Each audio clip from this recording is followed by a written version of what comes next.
Welcome to C21 Drive Time, a real estate podcast based at Lloydminster, Saskatchewan, but covering Western Canada. And here's your hosts. Hello and welcome to C21 Drive Time. Chris Hassel here with Ryan Topley.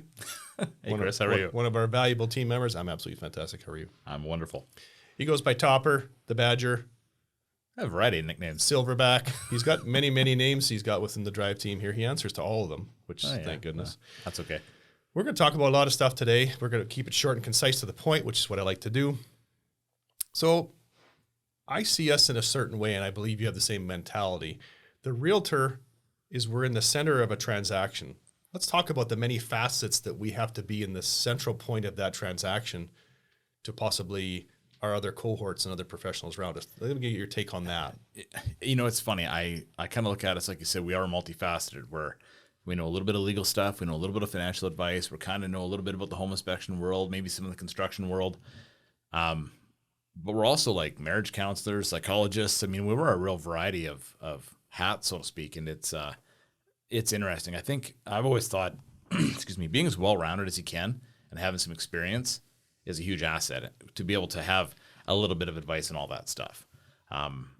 It's tricky because you've got to stay, of course, as you know, on top of what is happening in the financial world. You know, what is the new legal issue that's coming down? I mean, we can't obviously go in depth as the lawyers can, but we do have to know, you know, kind of at the surface level, you know, what's there that our clients should know, shouldn't know, you know, what's the expectations, at least at the minimum, if nothing else. So if the buyer comes in and says to you, hey, Ryan, I want you to assist me to purchase that house, you can give us your take on you being the conduit for how many other professionals around you, right? Because when you bring those together, it's a group effort. Absolutely. So walk us through that real quick. Well, it's usually not us. I mean, I like to sit down with them and say, you know, from the buying end of things, have you been down and talked to a bank, financial institution, you know, mortgage person? I mean, that's kind of the first big step, you know. Have you got that in order? And if you have, awesome. Okay. And I just preface it with, I'm going to have to ask you some really personal questions here and hope you're okay with that. But the more I can know, the better job I can do. Right? So you're going to start asking them, you know, what are you pre-approved for? How much can you spend? What are you comfortable spending? I mean, just because you may be approved to spend $1 million, you're not comfortable spending that. So try and get as much information that way as you can. And then, of course, you know, set them up from there, start looking at houses and move things forward. But for me, the first conversation is usually the money. You know, what's that look like? You know, from there, you can kind of structure a lot of stuff. And I find you get a pretty good idea of what they're looking for. Okay. So let's say they do make an offer and speak for one. Then what's the next step after that? Usually get everything off to that lender. You know, to said lender or said mortgage professional to try and get the financing in place. And of course, that's when you start doing all the due diligence, get the home inspections lined up, any legal papers you might need that's part of the transaction, possibly seeing disclosure statements. I mean, it really comes down to how you've structured that offer and what all's involved. And lots of times what they need. I mean, you get some guys, especially in this town, a lot of working class guys who I think in some cases have a lot of construction knowledge. And maybe say, I don't want a home inspection, I'll do my own. Or I'm not worried about the disclosure statement. I can handle problems that come up. Or I'm not worried about the past. Or I know the neighbor and he says the house is good. I mean, whatever, right? So there's lots of ways to sort of skin the cat, so to speak. But I find whatever's in the offer, that's kind of your next step is you're trying to, you know, facilitate everything in there. And sometimes get them more than what they expect. You know, lots of times I've gotten well reports for guys. Didn't know that one was coming. They love getting a well report. Didn't know that was, you know, something we were going to get to them. For sure.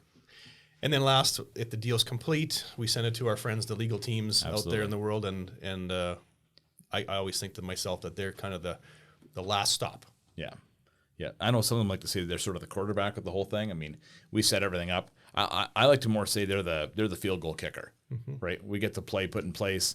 We get everything set, pinned up nice for them, you know, set in place, and they kick it through the uprights to finish it off. Correct. I'd agree. Yeah. It seems like the realtor always is the central hub. Yes. Between the other facets, whether it be mortgaging, home inspection, legal, the whole works, mom and dad, maybe. Yeah. If the parents are involved. Yeah, often. You know, so we're the central core and we're also the emotional buffer.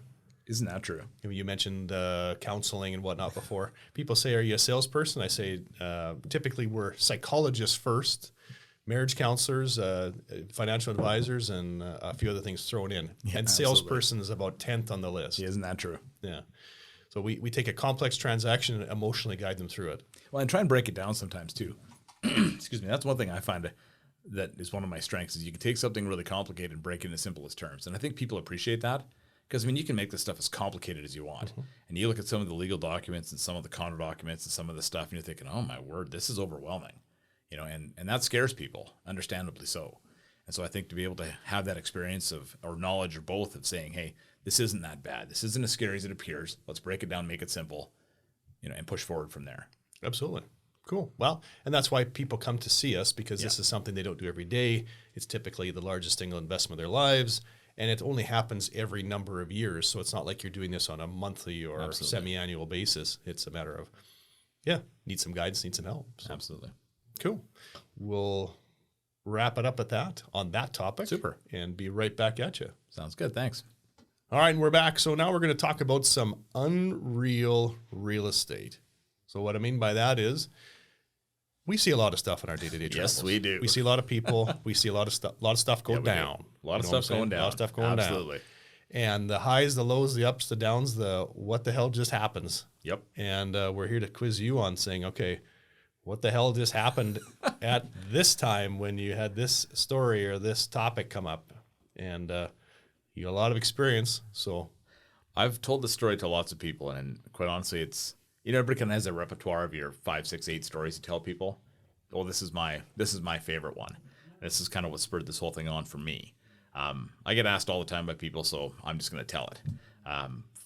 Most people probably know I used to sell real estate in Red Deer prior to coming back to Lloyd. I was on call one weekend at the Red Deer office. I got a call from a lady, frantic. I mean, she's just frantic. She needs to sell her house, needs to sell it right now. Can you come have a look? Blah, blah, blah, blah, blah, blah. I said, okay, settle down. Get me the address. How do I get in? I'll come take a look right away. So she gets me the address. It's in a fairly nice area of Red Deer. I look it up online, and I'm thinking, gee, I never showed that one. Looks like a nice enough house. So she says, yeah, it'll be open. My son will be home. He'll let you in. Perfect. So I jump in my truck and start heading that way. Well, I get to the house and bang on the door. Nobody answers. So I ring the doorbell. Nobody answers. I'm thinking, okay, well, this is strange. Her son's supposed to be home. So I open the knob and it's open. So I, do the realtor thing, poke my head in, yell hello. And hello, hello. Yeah, and nobody answers. So I'm like, okay, well, I'm taking my chances on this. So I go walking in, and first thing I notice, there's a big puddle on the floor.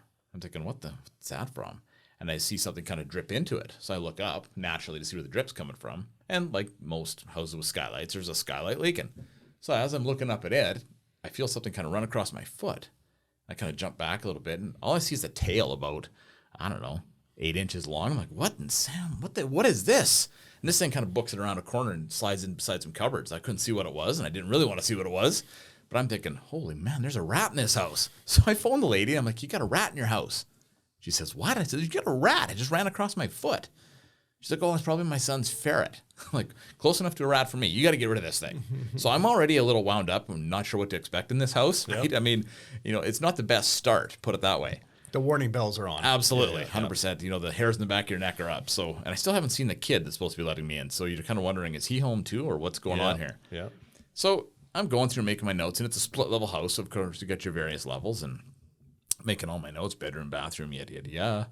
I head down the stairs and go around the corner. Well, I find the son. He's passed out on the couch, and I mean like passed out. There's roaches, I guess they're called, marijuana butts, whatever it is, laying all over the place by him. There's a fresh one sitting in the ashtray there, still smoking, or still, smoke coming off of it. I'm thinking, okay, well, that's why he probably didn't answer the door. So I try and kind of half revive him, and he's not waking up. So I'm just carrying on my business here. So whatever. So I keep going, making my notes, and come back up and go to head up the stairs. And I'm walking along with my little clip pad, and the master bedroom's got carpet, bedroom's got carpet, bathroom. And I'll never forget till the day I die.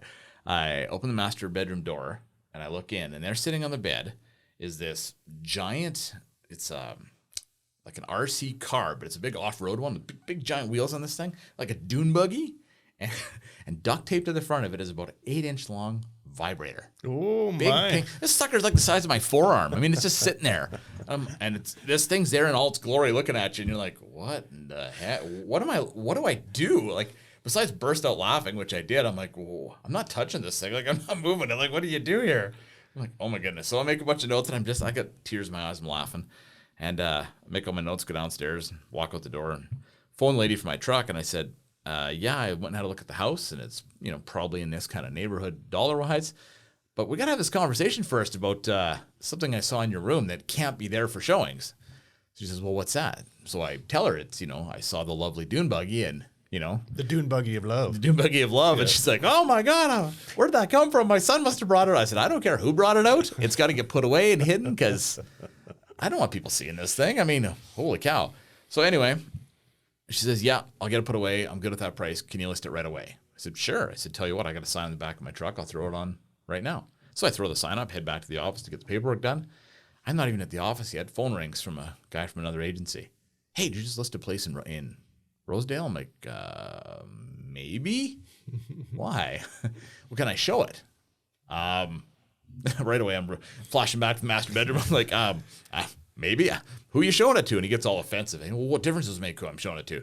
I said, well, I want to make sure it's not somebody who's easily offended or sensitive, let's say. Yes. And he's like, well, no, it's just a guy who works for, I think it was Atco or something. Guy works for Atco. I'm like, okay, well, yeah, it's open. Have fun. Master bedroom. Or heads up in the master bedroom. I said, the kid's in the house, but he's passed out. You'll be fine.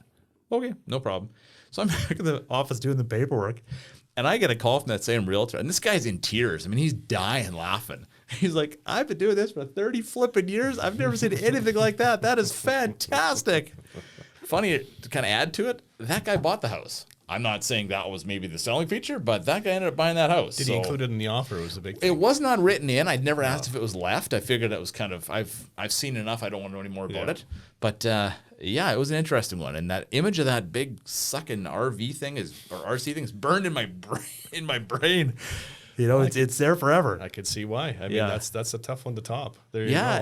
It was quite interesting. Like you said, you've seen a lot of stuff, but you get the odd one that just burns in like a tattoo on your mind. You're still going through their home and you're still going through their stuff. Absolutely. So, and then not everyone puts their stuff away. No, absolutely not. So, well, Ryan, that's an interesting one. Yeah, it is that. I could say a lot of things to kind of segue on the different, but we're just going to leave it at that. That's Fair a enough. wrap. So sounds good. On real estate stories, you just heard one. Let me tell you, from the man, Topper himself. All right, so we're back. So thank you so much for that story. You're welcome. I think the audience learned a lot that before staging a home to sell it, you should put your sexual paraphernalia away. Good idea. Before presenting to the public, Yes. because that could have went horribly wrong. It could have gone real south. So many ways. And you know what? Tune in again next week where we have more unreal stories. We've got more tricks, tips, talking about buying, selling, all the good stuff that we do. And on whatever platform you're going to find it on, as I said before, we're going to reach millions, if not billions. So I'm sure you'll be able to find us in some way, shape, or form.